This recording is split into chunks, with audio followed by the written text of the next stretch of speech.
So we are going to go to Long Beach. Okay, so moving on then to item 16C. Is that the preference? Yes. Okay. Yes, sir.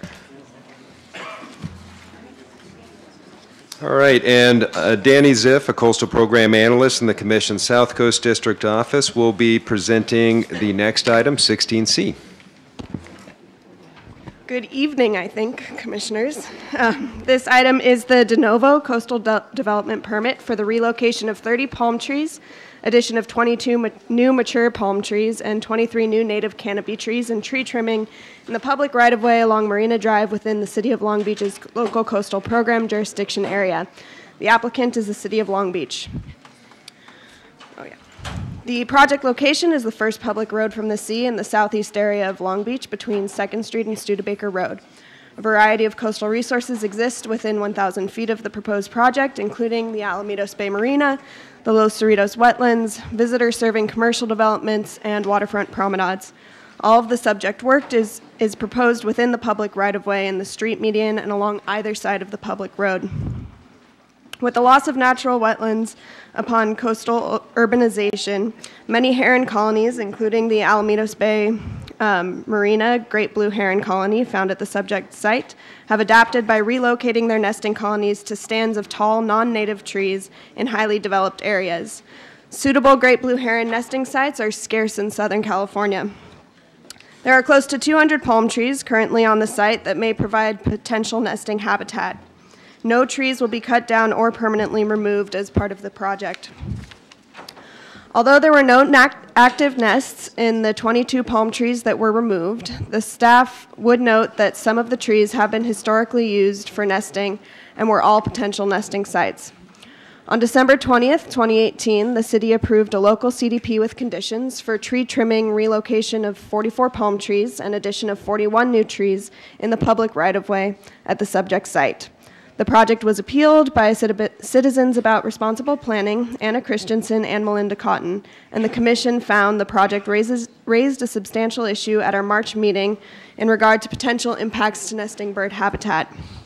The appellants also objected to a separate but related project for street improvements, including additions of pedestrian paths, protected bike lanes, a bus stop, and free public parking, which necessitated the relocation of some trees.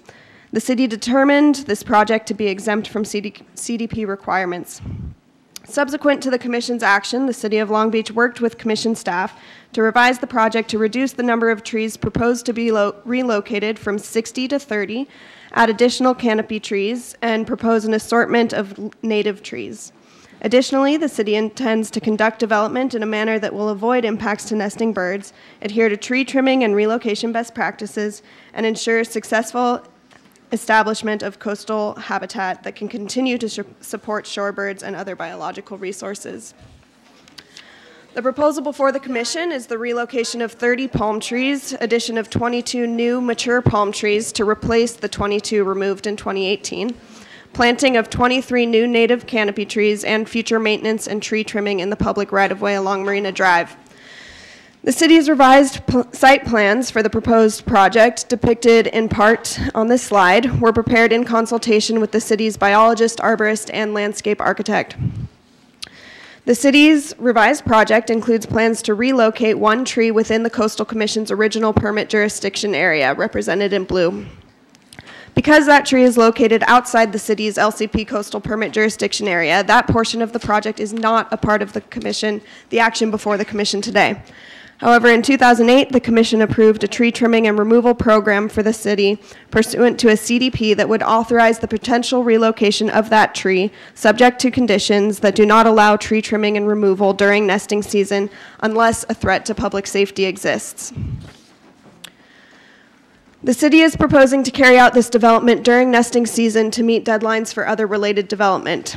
Moving potential nesting bird habitat during the nesting season could cumulatively impact birds in the vicinity of the project. However, as conditioned by this permit, the project will be implemented to avoid disturbing active nests and to minimize overall impacts to birds that may be in the vicinity.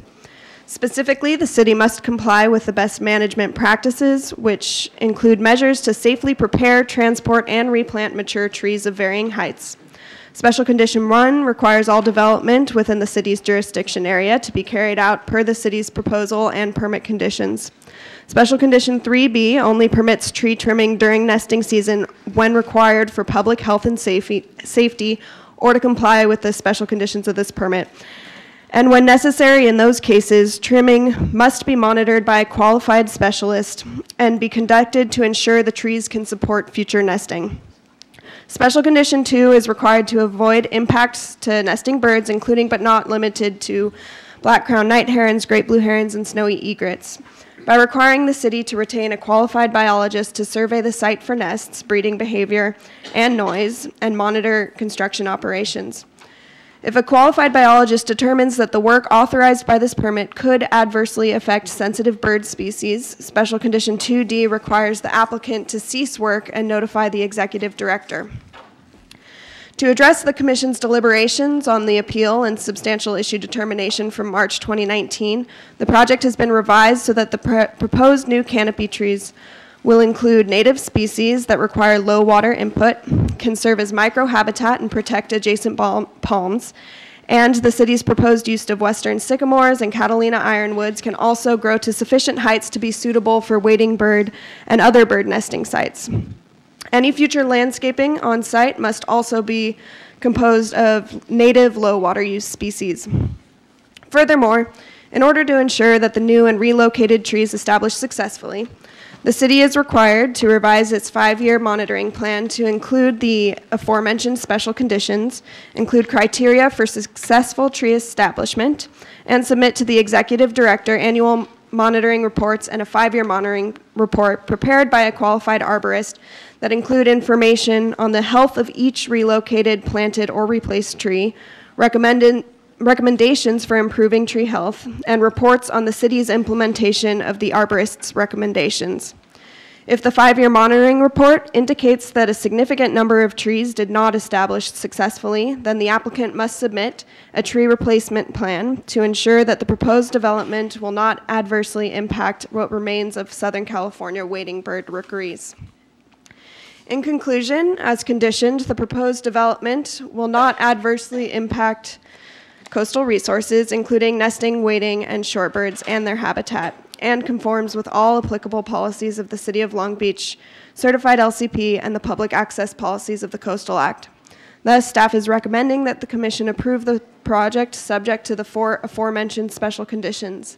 The motion and resolution to support the staff recommendation are on page 4 of the staff report. This concludes staff's presentation. Thank you. Do I have any ex partes? Commissioner Uranga.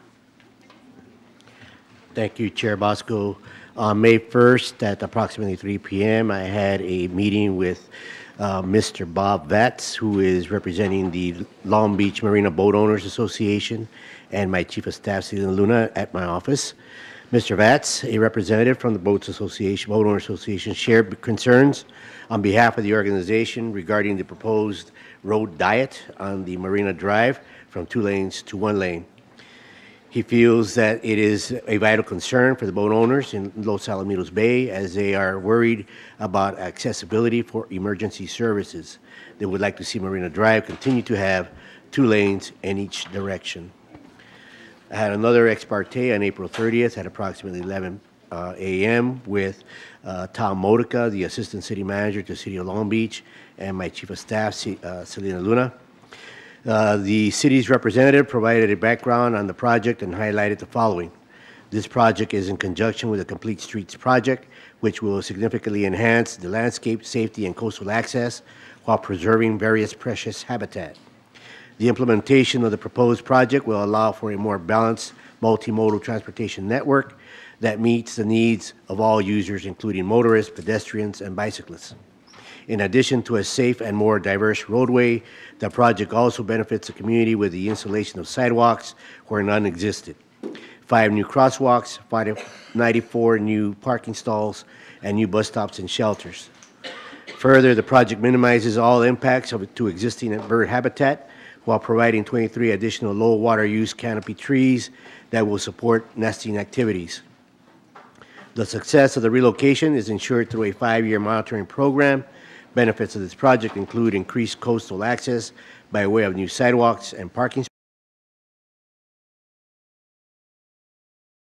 adding new continental crosswalks and shortening the crosswalks distance with new bulb cutouts, enhanced ADA accessibility by adding new sidewalks, curb ramps, and signage and markings. Addition of buffered bike lanes furthers the city's goal of an expanded multimodal transportation network. Protection of existing bird habitat by adjusting the location of 30 palm trees instead of removal. Addition of new 23 canopy trees and replacement of 22 trees that were removed. And this was done on, did I say April 30th? Yes, I did. Okay. That completes my ex partes. Thank you. Anyone else? Okay. I have another gazillion speakers, so I'm going to start with the city, and then we'll talk about the rest. So Joshua, Yes. is this you? Okay. Just state your name and how much time do you need? Great. Hi, good afternoon. My name is Joshua Hickman. I'm here with Eric Lopez. We represent the City of Long Beach Public Works. I realize that this has been a long afternoon for everybody. Respectfully request 5 minutes to go through a quick overview of the project. Sure. Thank you. Thank you, Chair and Commissioners, and thank you to Coastal staff for working with us to implement conditions that we feel make a lot of sense for this project. So thank you for that. The Marina Drive Improvement Project is really what we're here for today. Oops. So project location. The project encompasses Marina Drive from 2nd Street to Studebaker, represented here with the green line. This is an area that is evolving. There's multi-users in the area. We have a marina. We have multiple restaurants, grocery stores, retail establishments all along this corridor. So this slide here gives you a good overview of the existing conditions, so what you would see out there now. Currently, we don't have sidewalks, we don't have protection for our bicycles, we do not have crosswalks, and we do not have any parking. So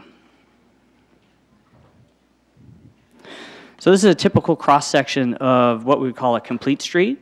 So our complete street project includes sidewalks, so pedestrian access on both sides of the street. We have buffered bike lanes on both sides of the street. We have the drive aisles, and we've added additional angled parking. So some benefits of this project, you can see them here on the slide. Increased coastal access. Let me flip open my page here.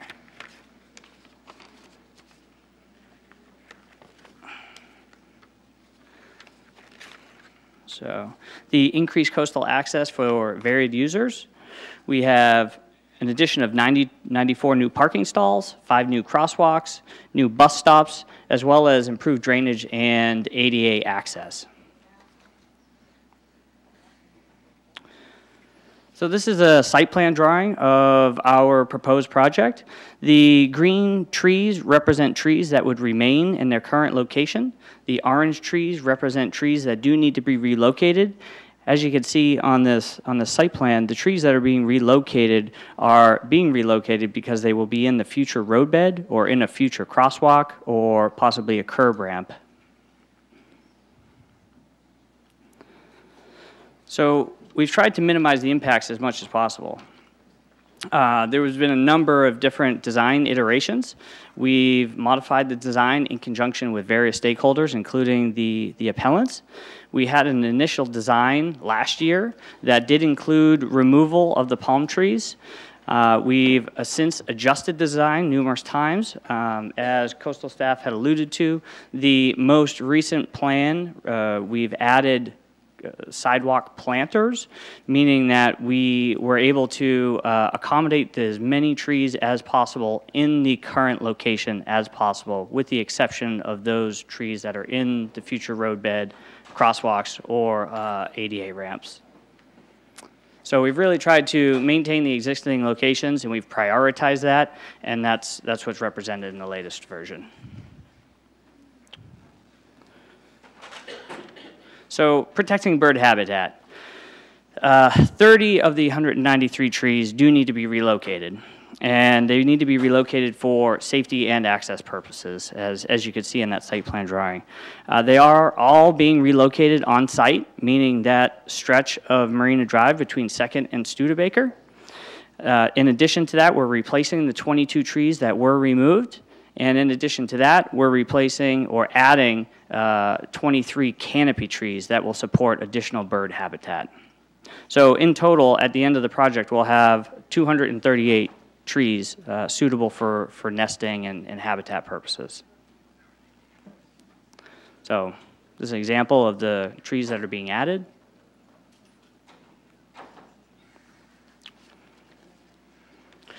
So this slide, the intention here is to show that this is really a collaborative effort amongst various stakeholders, but we really have put together a team of experts for this project, and that team of experts includes landscape architects, biologists, arborists, and we have the tree relocation contractor on board as well, many of whom are here today to answer any questions that may arise, should you have some. So to dive in a little bit deeper as to what these various experts have done, we have various nesting surveys that have been done over the course of the last year. In addition, I've got like 3 more slides. Yeah, just go ahead. Okay. In addition to the nesting surveys that have already been done, we will be doing an additional study 15 days before construction, and again 3 days before per the coastal staff conditions. And as far as the relocation and the success rate, the tree company being used to do the relocation, Senna Tree, has had significant success over the course of a number of different projects. So these are a few project examples that they've provided. So really, we look at this as a successful project.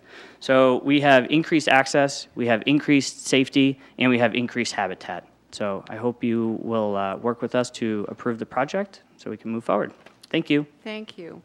Okay, so again, due to the lateness of the hour and the quantity of speakers, I see that you've got a slideshow. You're asking for 10 minutes, and then there are a number of people who want to speak in certain order. So what I am going to do is respect your order, but I'm going to ask you to be brief and just get to the point. So Leslie Rash wants to go before the slideshow. Hello, I'm Leslie. Are you Leslie? Yeah. Okay. How much time do you want? It's Leslie Rash. It's actually part of the slideshow. We just have it divvied up, but I should only need about 6 minutes, I'm hoping, if I rush through. And how long is this slideshow? 10 But minutes? in addition 16 to plus, hers. 6 plus 10 is what you Yes. want? And then all these other people, how much do they want? They'd like at least 5 minutes, well, the people that are in the presentation. I'm going to give you a total of 20 minutes for the entire group of you. And so you guys figure it any way you want. Okay. I'll rush through. No, it's okay. You ready 20 for me? minutes. We do have some good information for you. Okay, great. And if you'll just state your name and Okay. Okay, thank you. My name is Leslie Rash. I'm a resident of Long Beach, here today as a member of Protect the Long Beach Los Cerritos Wetlands and part of a larger group of residents and organizations that have been working together to protect the palm trees on Marina Drive and the great blue heron that nest in them. And I'm actually excited to be here. I have something refreshing for you. Slide 2. Okay. You can go ahead and go to slide to the video, actually. Don't hit it yet. Okay, so forgive me. This is a video. It's exciting. I'm not a videographer. It's very rough, but here you go. If you listen and look carefully, you might be able to see some fledglings in a nest. There's a heron. There it is.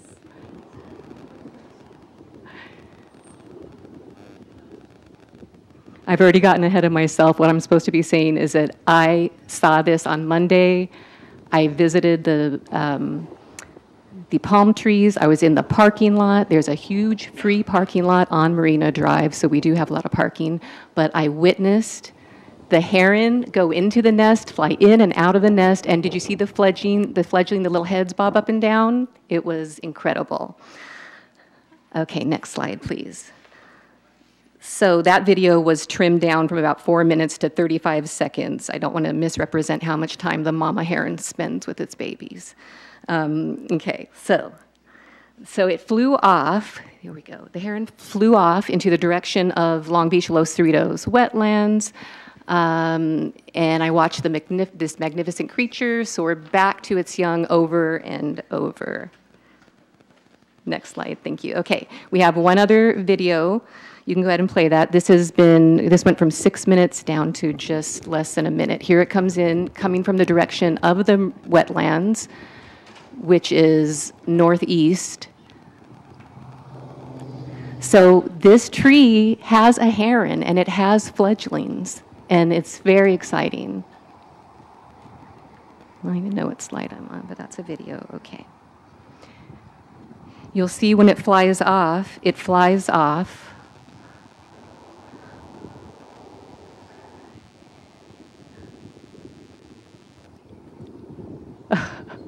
Sorry, it's like showing home videos, but it is exciting. There it goes. So it's now flying west, and it's heading over through the parking lot. This is a free parking lot. All of us park free. There's a huge farmer's market here every Sunday, and we all park free, and it goes towards the marina. Next slide. Okay, next slide. I should say that that is the Alamedas Marina heron colony, where the marina is home to. Okay, so the good news is that the heron and the fledglings have survived the development on Marina Drive so far. It's incredible, being that these trees were netted to prevent nesting by the city of Long Beach in this past February during nesting season. Thankfully, the Coastal Commission had the city take the nets down. Next slide. The bad news is that the exact tree that I filmed the heron in, it's slated for removal and relocation. And it's on page 7, I believe, of the drawings in the exhibit. So that tree is slated to be dug up and moved. And I just hope that we don't let this happen. Please, let's not let this happen. Definitely not during nesting season. One of the things we're asking is to just not do any work. Don't move the trees during nesting season. Don't touch them. Okay, next I'll show you the location. So this tree here is where the active nest is. It's on the median. You go to the next slide. This is Marina Drive. It's this median. This is a full shot of the median. It's a different angle, but it is just north of the Whole Foods parking lot or driveway there. Next slide. Okay, so I hope you're as excited as we are to see that our actions to save the palm trees on Marina Drive have resulted in the survival of a great blue heron. Hopefully its fledglings will survive as well, but we need to work together to protect the birds and support the fragile colony. The development on 2nd and PCH and the proposed street work to Marina Drive divides an area that these and other shorebirds call home. Next. What do you say?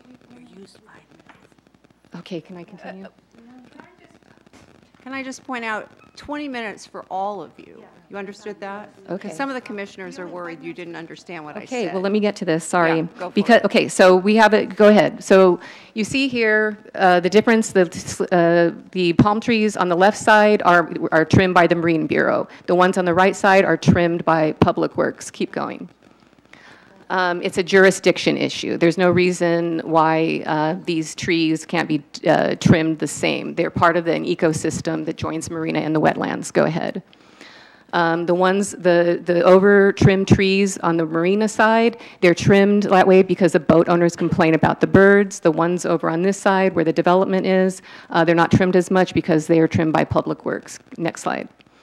So what I'm worried about, this is the important part, is that it's glaringly apparent from the staff report that the intent of the city is to claim that the trees they want to move on Marina Drive are a safety hazard. In fact, they wrote a letter to the commission stating so. In order to move the palm trees, they need to be trimmed, and they're claiming the palm fronds are a danger to the public, and that's how they're going to do it. So keep going. This is a real safety hazard. This was, I took this picture on Monday. This, you can see, is construction sign that has sharp metal edges. This is a real safety hazard. So if the city is concerned about safety on Marina Drive, then they probably should get over there and pay attention to what's happening. There's violations happening. Continue. All right, the palm trees, are these some of the dangerous trees? These are behind the boundary there. They've been sequestered into the project area for 2nd and PCH since the project. You can continue. I'm just pointing out here that there is a bike lane, but in the project area, they've actually, when the project started, they let if I stuck to my notes, it would help. Okay. They plopped down the trailers in the lane, in the bike lane, so now in that, there is no bike lane and there's no sidewalk, so there's no way for pedestrians to travel north on Marina Drive. There hasn't been, and that's a much bigger safety issue than palm fronds. So my friends here are wanting me to continue. Let's go through the slides. Keep going. Okay, sorry, I gotta go. The palm trees aren't that dangerous, that's the point. Could you put in mine, please? Good morning or afternoon. Ann Cantrell on behalf of Citizens About Responsible Planning. We appreciate the changes that have been made since this item was before you in March. Moving 30 palm trees is better than moving 60. A 6-foot sidewalk is better than a 12-foot one. A no trimming or moving the trees during a 9-month nesting season is better than a 7.5-month one. However, we feel there are still flaws in this plan. The only reason for trimming and moving these trees during nesting season is to allow the reduction of Marina Drive from 4 lanes to 2, narrowing the medians to allow for crosswalks and left-hand turn lanes into the new mall on Marina Drive and Pacific Coast Highway. And I might add, the EIR for the mall specified right turn lanes only in and out of the mall. Marina Drive provides access to Alamitos Bay Marina. CART believes that the narrowing of this scenic drive will restrict coastal access greater than 10%. Even with the addition of sidewalks, bike lanes, and a bus stop.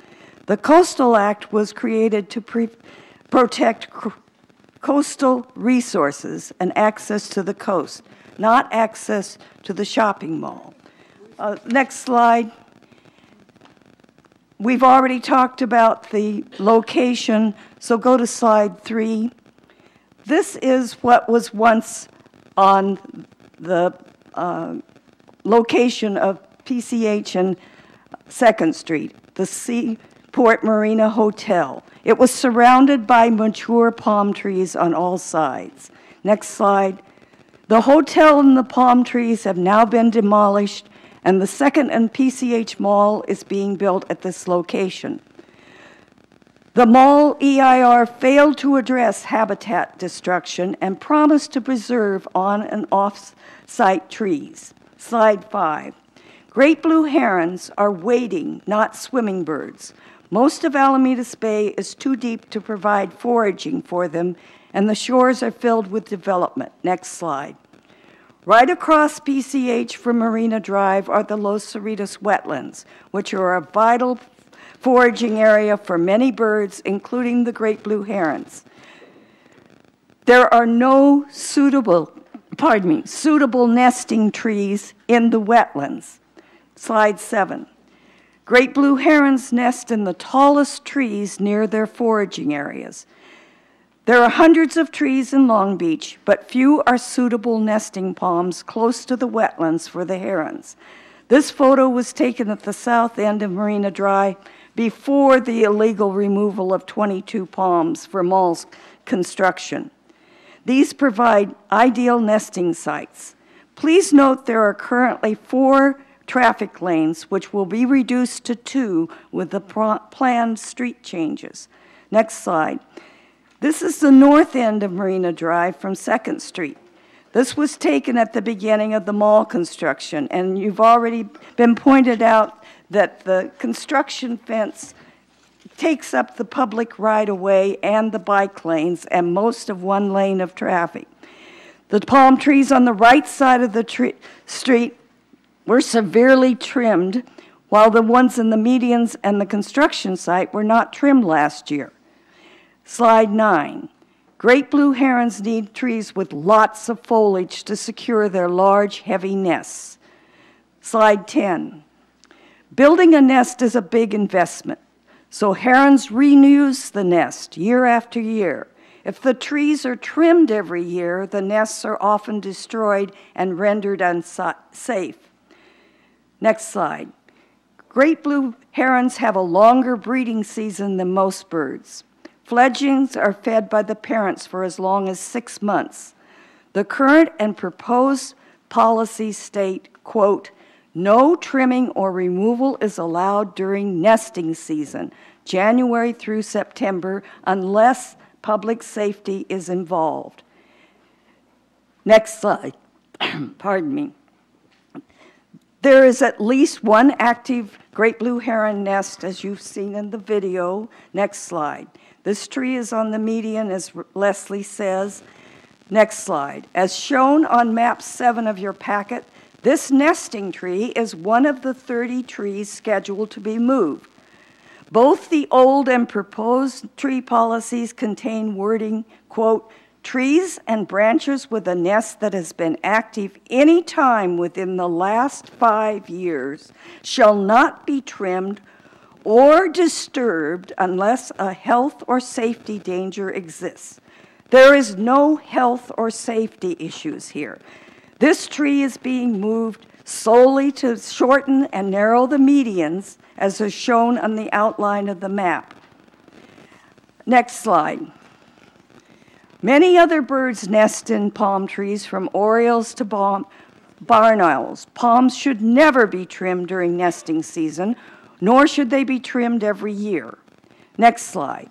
They should never be covered with netting to prevent birds from nesting, as was done in February of this year. The city calls this a best management practice.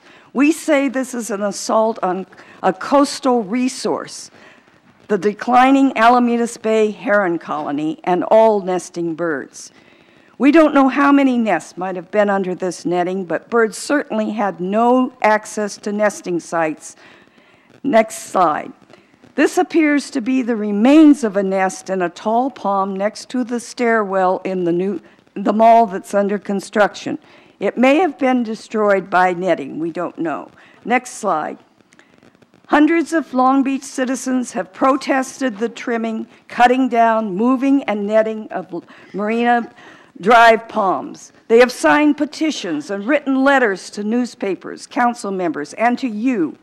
We all ask you to deny the local coastal development permit. Next slide. We think that this conflicts and violates the existing coastal development permit. It's inconsistent with Coastal Act sections 30230 and 30240. It puts the health and survival of the palm trees at risk. It puts the fragile Great Blue Heron colony in jeopardy. Please, next slide. Please don't make us homeless. Thank you.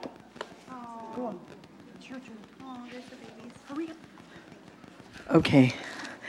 I'm going to speak specifically, and I'm really not part of the whole presentation. I'm a separate presenter, so I could maybe, yeah, but nobody else is. Okay, cumulative impacts and feasible alternatives. That's your language. The loss of California's wetlands and coastal wildlife has already been discussed in relation to this application and the value of the marina palms. and the Great Blue Herons. I'd like to note some specifics. In the past 2 years, more than 300 Washington Robusta palms have been taken out of commission as nesting sites for the Great Blue Heron, some permanently. In the marina, 140 palms were relocated, transplanted, which entails severely trimming them, making them unusable for at least 2 nesting seasons. Having acquired a property with, as you had seen, extensive gardens and at least 100 Washington Robusta palms, the owners moved forward and demolished with their demolition, and which resulted in all those palms being lost. In addition, and I don't think this has been investigated or addressed by the Coastal Commission, they did remove street palms as well along Pacific Coast Highway, which I doubt they had a coastal permit for that. In January, an effort was made by the developer and the city to relocate 51 palms on the public right-of-way, but they got caught by the Coastal Commission enforcement staff, and unfortunately 22 were lost. Subsequently to that, we saw you in March. In March, they committed, the city and the coastal staff, 7 times in the staff report alone, spoke of the Coastal Commission's own tree trimming policy. There is a tree trimming policy that the Coastal Commission imposed, which is very much more protective than the one before you today. They agreed to follow it. However, right in the middle, they threw those nets on the trees, right during nesting season. Again, negative impacts. And again, Coastal Commission enforcement staff was on the case, and the nets were taken off. So here we are today. Yeah, I knew I was reading the wrong notes. What are we being asked to do? We're being asked to allow not only this tree trimming, tree removal policy that the city wants to go forward during nesting season, but also to have a policy over the area that ends in 5 years. What happens after that? There's no policy for not during nesting season. What about that? And then there's the loopholes, like the little loophole we caught when they said, yeah, we'll follow the Coastal Commission's policy when feasible. So now we have a loophole for the city hired biologist that he can remove a tree, well, for some other reason. Some other reason, additional reason. What's additional? Who knows? But it's not a protective policy, nor is it designed to be. The city policy will allow city-imposed biologists to remove palms otherwise, that was the phrase, needing replacement, at a moment's notice during nesting season. The policy offers no protections and it expires after 5 years. Assistant city manager in his ex parte with Commissioner Uranga stated that moving 30 palms, which he didn't point out, instead of chopping down 51 and completing a major street project during nesting season amounts to protection of existing bird habitat. Less destruction than the 51 they wanted to cut down, but not protection. Protection has to equal more than that. So, feasible alternatives, postpone. We ain't in our district. We want this heard in September. We want all those people to be able to come and speak for themselves. All right, deny the project, condition the project to follow your own actual tree trimming policy. No exceptions during nesting season. Get a bigger area than 300 feet around that baby bird and its mother. And don't allow, I don't care, even Mr. Ainsworth, nobody gets to say you can work under that tree. All right, and finally, the citizens stand for the natural order of things. Babies grow up, and in time, they do leave the nest. Thank you, ma'am. All right. Time's up. Thank you very much. Okay, staff, would you like to respond to this? Yes, a very brief response. What do you mean, one left? I said 20 minutes is done. Bye. Okay, just a very brief response, and I think. No, there's not. The 20 minutes is up. Oh, how much time do you want? 2 minutes. Okay, you can have 2 minutes. I can do this in 2 minutes. And then we'll come back to staff. Come on, 2 minutes. Let's go. Okay. All right, he does have a couple of charts for me.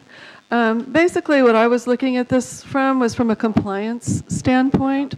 I was a manager in aerospace and for 15 years in charge of a compliance function. And what I see when I look at this situation, rolling on, was that there were several violations going on here. And we've gone through those. Move on. Okay, it's hard to see from right here. Okay, the violations impact, let's just say that every rule has a reason, and we can go through this later. Go ahead, move on. But what I do want to point out is that responsibility for each of those violations, when I looked at it, all came back to the City of Long Beach Public Works. So in terms of cutting down the palm trees, in terms of, the 26 that they were going to move, they were going to take out next, it all came back to them. This one I do want you to look at. At the last Coastal Commission meeting, you asked the city, what did you know about those 22 palm trees that were removed? And they said they didn't. They said the developer did it on their own. But this was posted on the trees. This was their approval to the developer to do it. Unpermitted. The coastal staff response was that no penalty was leveled except to ask them to replace the 22 trees, and when I looked at the next plan, it looked like the 22 were being taken off the medians to be put back onto the street. Moving on. This is another one where, this is the tree trimming that they also did in violation. Moving on. That's the blow up of the sign that they had approved the contractor to do that. This is another, you've seen this already, the netting of the trees. And you can move on from this one. Let's move on from that one. The numbers have changed. There's the summary, but what I do want to say in summary is about compliance. In a normal compliance organization, there is a corrective action plan. Part of that corrective action plan is usually procedures and training. And I think that our city needs procedures and training. Thank you very much. Okay, back to staff. Could you please respond to whatever you'd like to respond to? Thank you. I'll keep it very brief. Just I think would add a little bit of clarity just to recap that the way this came to us, of course, is that during the substantial issue hearing, there were some concerns about the city's special conditions and how those would protect birds. Now, we did look at those conditions. There was some ambiguity about when and how the city would be able to do work. They potentially could have done work during the nesting season. And that's why when we brought this back to you with these conditions, which we think do address all these issues, these conditions are in line with the Commission's tree trimming policies that we've applied in other areas. It's our standardized conditions. It requires a biological monitor to visit the site. They will observe, if they observe any nest, and it starts a whole list of protocols that would need to be followed. And although it could potentially allow work to occur during the spring and summer seasons, that's not the case if they find that there is any active nests in the area. If that's the case, then the protocols come into play. And if there's an active nest in a tree, as we saw, that would be handled at that time. They would not be allowed to remove that tree until after the nest was no longer active. And if they were doing work within a certain distance, it's 300 feet for normal nests, 500 feet for raptor nests, if such were to be found, then they would not be allowed to do work unless they can meet the noise mitigation standards as well. So we believe that there's a whole host of very strong conditions that would be adequate to avoid these sorts of impacts. I'll just note that we do have Dr. Engel here as well to address any questions. And with that, I think we'll just end our staff comments, but let you know that we're available for any questions. Thank you very much. Commissioner Ranga. Thank you, Chair Bochco. As I indicated back in February when this first came up to us in the Novo Hearing, there was a lot of concerns that were raised by not only the appellants but by commissioners as well, and I agreed also with them that we should move this forward. There were some issues that the city needed to take care of. I think that staff has worked diligently with the applicant to get all the mitigation issues off to the side and addressed. And these conditions, I think, are workable. The most important key, I think, is the care for the nesting, and especially what takes place during the nesting season. And I think the city has agreed to that condition, and they will be abiding by it. They have arborists and bird specialists on hand, which I think is required, to also submit names of these individuals so that you can, so that the commission can verify their credentials and verify that they are in fact expert in those areas. So in saying all that, I think that the threshold that the applicant that the staff has put out there for the city to meet have been met through these conditions, and I think that the city is very much willing to work with this. It's a project that is going to make the city and that drive much more accessible. It's safer. It's going to create some bike lanes. It's going to create more accessibility for ADA uses. It's going to add trees for additional nesting in that area. So I think that at the end of the day, it's a project that is going to greatly enhance the experience of visitors to that area in the Marina of Long Beach. So with that, just for purposes of discussion, I'm going to say the motion, and then we could take it from there and then hear from my colleagues. I move that the commission approve coastal development permit application number A-5-LOB-19-0005 pursuant to staff recommendation, and recommend a yes vote. Okay. Would you care to speak any further to your motion? Commissioner Amanzada? Yes, thank you to Commissioner Uranga for that very comprehensive sort of summation of the background. And I don't have as much background on this matter. I was struck by the community members' comments and concerns, though, and I wonder if it sounds like what they were saying is that they hope that we deny the permit as a whole. In other words, that no tree trimming take place, essentially, which I think is not feasible or reasonable for safety issues.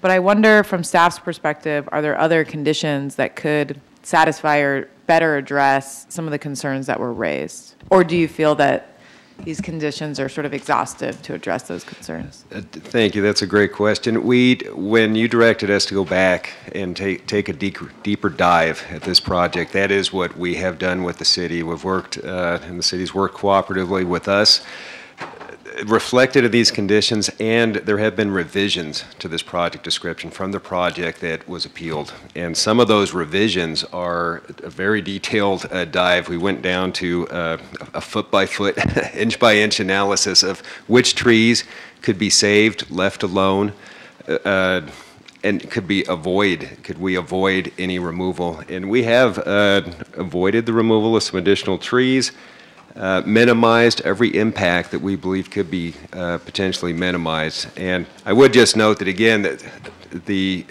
the reason that it's infeasible to avoid the removal of some of these trees is, as was mentioned, this really is a public access improvement project. It's going to provide for sidewalks and pedestrian improvements in an area where currently none exist, as well as the addition of new parking spaces. So with all those improvements, we do believe that we've found the right balance, and that is reflected through the changes in the project, which we summarize very briefly in the interest of time, but they were substantial, and we did do that very deep dive. Thank you so much. I'll be supporting the motion, and I think staff has done an excellent job in this, and I'm also proud to note that our enforcement staff somehow was on the case when a net was thrown over a tree. I don't even know how that's possible, but I think it's a good example of excellent commission staff work on this item, so thank you. Okay, anyone else? All right, so the makers of the motion are asking for a yes vote. Is there any unwillingness for a unanimous yes vote? Seeing none, the motion passes.